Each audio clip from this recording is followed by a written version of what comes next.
For this technique, I'm going to show you how to do two-tone, or it could even be three-tone heat embossing. So we're going to apply the embossing ink to our stamp.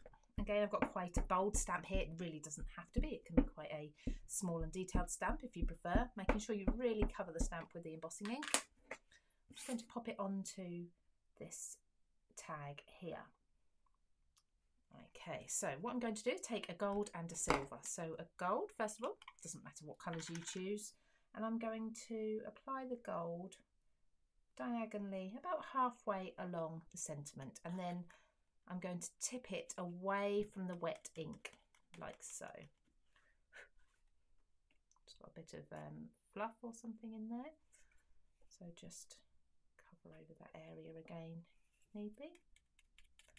And then I'm going to do the same with a silver. And that's not a glitter, so I won't use a glitter for this one.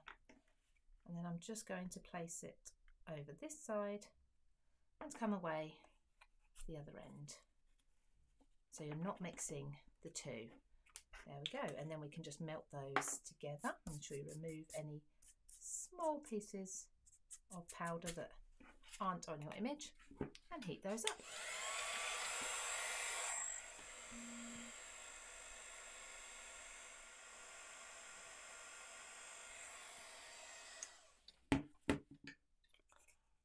And there we have some really pretty two-tone, this one's metallic heat embossing that just blends really nicely. Where the particles of the powder have melted, they've blended together.